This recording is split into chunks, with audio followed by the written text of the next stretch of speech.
Welcome, dear viewers, to another episode of Whispers in the Dark. I'm your host, Eddie, and tonight we'll delve into a story that has remained buried in the shadows of New York City's dark past. In the grimy underbelly of the 1980s, where the forgotten men and women of the ghetto struggled for survival, a sinister figure prowled the streets, a crooked cop turned executioner, known only as the Slum Reaper, preyed upon the most vulnerable, serving the greed of ruthless landlords. As we uncover the secret history of this cold-blooded killer, we'll venture into a world of corruption, deceit, and unspeakable terror.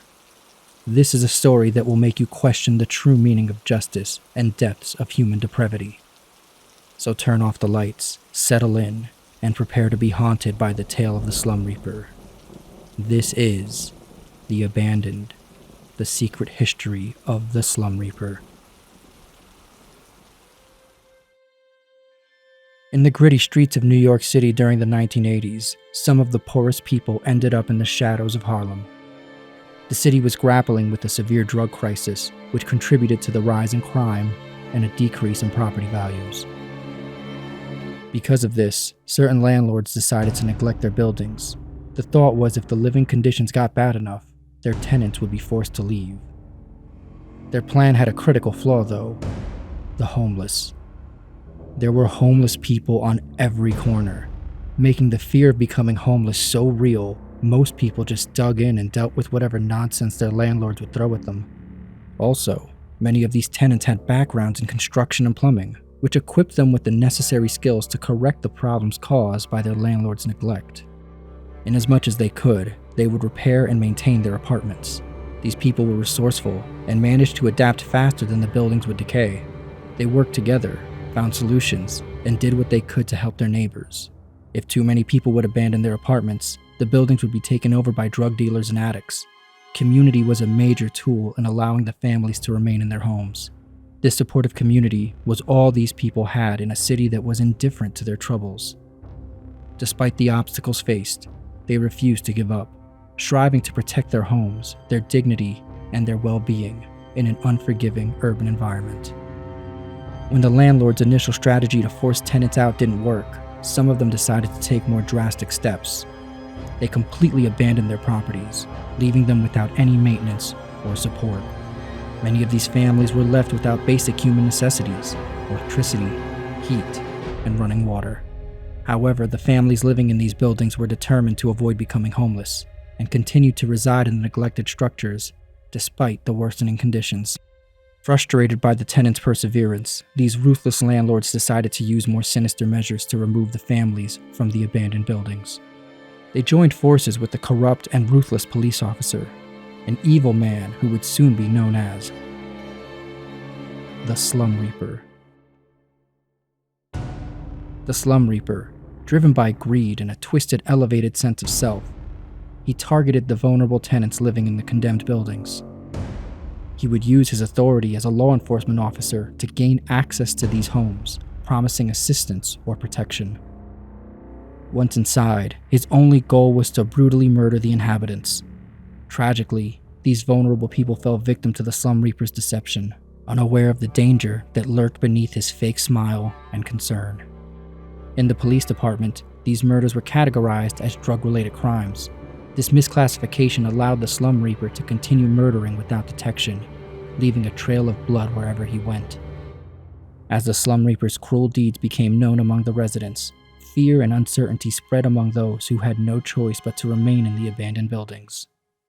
These people, already fighting against the challenges of poverty and societal neglect, now had to live with the constant threat of a merciless predator in their midst, disguised as a police officer. This sadly made them excellent targets for theft and other crimes. If you're going to steal from someone that can't call the cops, right? This forced these families to defend themselves, which is exactly what the landlords and the Slum Reaper wanted. If their stories would have gotten out, they would have gained some sympathy. But now on the news, these people looked like animals. All you would hear about is people getting stabbed and murdered in these abandoned buildings in Harlem. This gave the Slum Reaper the space he needed to operate.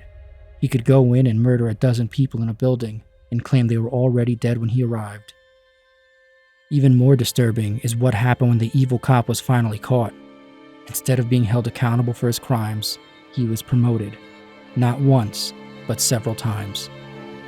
The authorities, fearing the negative media attention that would come with exposing the truth, chose to hide what was done. The promotions were given to get him off the streets and behind a desk. It's impossible to know who the Slum Reaper was or is now. Maybe if we looked at every officer that was promoted. If there was a drastic change in the number of murders in Harlem, it could be a clue. But for all we know, the monster might not even be alive today. Now, I do have what is considered by many to be an account of the Slum Reaper's first murder. Remember, there was no internet in the 1980s, and it can be difficult to inventory the exact date something happened when the information is relayed by word of mouth. Carlos was the last of the tenants of his building. He lived in a building on 118th Street between 3rd and Lexington. The building was completely abandoned. No electricity, no running water. He lived on the 3rd floor, which meant he had to walk up 2 flights of stairs in complete darkness. Looking at it, you might wonder why he stood there. Sadly, he was down on his luck, and his key still worked as the locks were never changed once the building was abandoned. For Carlos, having a lockable door in his 3rd floor apartment was a blessing. Even without access to electricity or water, the lock gave him a sense of security and privacy that was rare for someone living on the streets. It meant he had a place to call home, a space where he could rest, sleep, and keep his things safe while he was out searching for work or food. Having a door with a lock also meant he had some protection from the harsh elements that could make life on the streets unbearable. Rain, wind, and snow weren't a constant threat. He always had a dry place to go. Being on the 3rd floor added an extra layer of security, as most people were not willing to climb the stairs to reach his apartment, especially considered there was no lights in the stairwell. The few who might be brave enough to venture up there had little reason to do so, making a break-in unlikely. Despite the advantages of his lockable door, Carlos knew he had to be careful. He followed a set of rules to make sure he didn't draw any unwanted attention to his place. He avoided using flashlights or playing music, as these could attract unwanted visitors who might try to steal from him or use his room as a hideout for illegal activities. To the homeless, a room with a lockable door was like a castle, and to a drug dealer, it was the perfect place to stash drugs, money, or other contraband. Carlos knew this. Anyways, one night Carlos was coming home after visiting a local soup kitchen. It was late autumn and already dark out. The dark was scary, but it was good for Carlos. It meant less people would be looking or paying attention to him. Carlos was on edge. He couldn't shake off the feeling that he was being watched. He was always careful, and he had developed a sixth sense for danger because he lived on the streets for so long. As he approached the building, he looked around, checking for anything out of place or anyone who might be following him. He saw a group of people hanging out on a stoop and a few drunks nearby, but nothing seemed suspicious. He cautiously entered the building. It was empty. It normally was. Carlos's sense of unease only grew as he climbed the stairs to his apartment.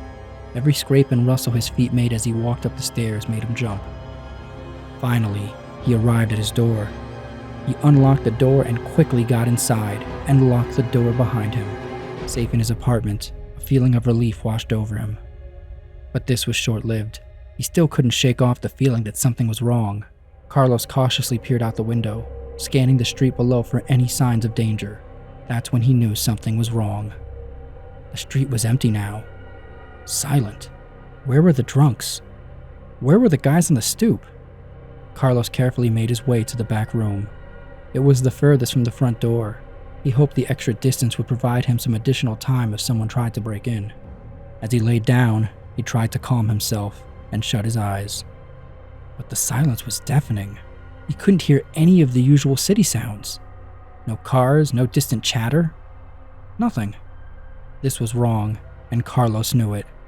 Unable to shake the feeling that he was in danger, Carlos got up as quietly as he could and started putting his shoes back on. He knew he had to leave his apartment and find somewhere safer to stay for the night. With the little money he had, he could buy a few bottles and maybe find some other guys to hang out with overnight. He could return when it was safer in the morning and sleep then. He tiptoed to his door and just took hold of the handle when an authoritative knock came from the other side. He jumped back and let out an audible gasp. Was his gasp heard? He froze in his apartment. Then another knock came. "Police, open up." Carlos didn't know what to do. His thoughts began racing. His racing thoughts were interrupted by another knock. "I either need to ask you some questions to perform a community check, or I need to arrest you for trespassing. If you don't open the door, I'll break the lock." If the cop broke the lock, Carlos would lose the one really valuable thing he had. Cop just wanted to talk. Maybe about opportunities or shelters in the area. But why was he here so late? This sounded like daytime cop stuff. "Okay, fine. I'm breaking the lock then. 3, 2, 1. "No, wait. Give me a minute to get dressed." Carlos was already dressed. He was just worried and wanted some more time to think. "Don't take too long." "How do I know you're a cop?" "Look through the peek hole." Through the peek hole, Carlos could see the cop. The cop had his flashlight on and pointed it at himself. Carlos opened the door, and the officer walked inside. "So, you had some questions?" "What?" "For the community check." "Community? Oh, yeah. Is your name Carlos Vasquez?" "Yes." "Good. That's all I needed to know." Carlos began to talk. "You could have asked me that through the door." But in one grand motion, the officer grabbed a chair and slammed it into Carlos's body. Carlos fell back and desperately tried to inhale. The cop stood over him, kicking him repeatedly. Carlos was in agony, both physically and mentally, as he realized that he was completely at the mercy of this madman. "I nearly forgot. Do any of your friends still live in this building?" Carlos tried to get the officer to stop between kicks, but no matter what he said, the officer would answer with this question. "Do any of your friends still live in this building?" "No." "Yeah? No old neighbors hiding here?" "No, please stop." "Good to know." Just then, the officer got on top of Carlos and started smashing his head into the floor. When the cops arrived the next day, they ruled it as a homicide due to drug-related activity. Everyone on the street knew they were wrong. Carlos didn't do drugs and would keep to himself, and they all knew anyone with a locked door wouldn't open it without a good reason. As far as we know, Carlos's death was the first in a long list of injustices. And there you have it, a reminder of the darkness that can lurk within the hearts of men. This sinister figure's deeds continue to haunt the city to this day, a grim testament to the enduring scars of injustice and greed. As we emerge from the darkness of this story, let it serve as a cautionary tale and a call to action. We must remain vigilant against corruption and stand up for those who have no voice. In the face of darkness, it is our duty to shine a light on the truth. If you enjoyed this episode of Whispers in the Dark, please don't forget to like and most importantly share this video. I hope you all sleep well tonight. But remember, on this show, sweet dreams are not guaranteed. Good night.